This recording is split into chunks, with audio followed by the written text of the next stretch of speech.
Hey everybody, welcome to another Tainted Grail's rule overview video. Excited to jump into this one today because we're going to be going over the new 2.0 rulebook for the original Tainted Grail game. Really excited to jump into this one. With the release of Kings of Ruin from Awakened Realms, they're also sending out an update pack for the original Tainted Grail game. This includes a couple changes in the rulebook, some updated cards, updated exploration journals, things like that. And we're going to be going over all of the changes that will be occurring in the rulebook. Excited to jump into this one, so let's get to it. There are two changes in terms of how your character works in the game. First up is a resource limit. You can only have 20 of each resource in each of your resource pools. That includes food, wealth, reputation, and your magic. Experience points is an exception. You can have as many experience points inside of your experience pool as you want. If you are told to gain a reputation and you're already at the 20 reputation limit, you will not gain the reputation. So keep that in mind as you play so that you can efficiently use all of your resources without losing them due to your resource limit. Next up is how energy and food interact. So at the end of each of your turns, you can choose to consume one food or to not. In the original rules, if you chose to not eat your food at the end of the day, your character would then become exhausted and you would gain less energy to work with during the next day. The way they changed it now is at the end of the day, you choose to eat food or not. If you choose not to, your character will not become exhausted and will gain the appropriate amount of energy, which is really nice. It makes it so that there's not a huge demand on eating food every single day. But keep in mind that to increase your HP and to lose terror, you will need to consume food at the end of the day. So at the end of the day, you can eat one food, lose one terror, and gain one HP. But your energy is less dependent on that, making it just a little bit easier to play the game.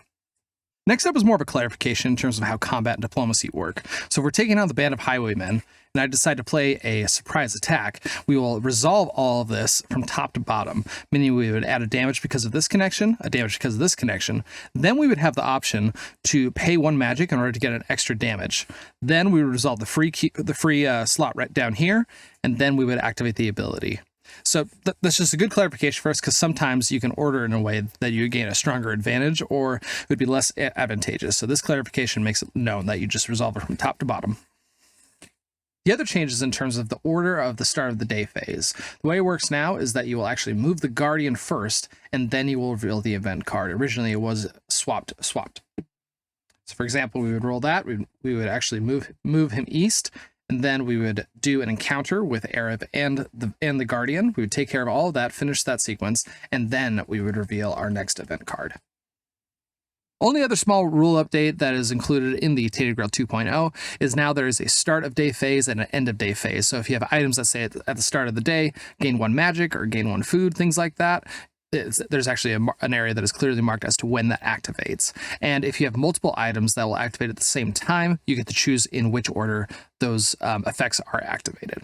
Well, everybody, that is all the rules that we'll be covering for Tainted Grail 2.0.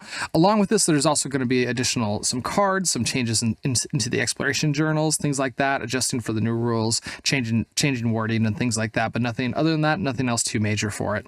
Hope you guys enjoyed this video. Please like the video when you can. That just helps out the channel, and it's free for you guys to do. If you guys are interested in keeping up with the channel, I'm going to be shooting to doing some Tainted Grail playthrough videos for you guys, and just discussing the game and everything, because this is probably my favorite board game ever.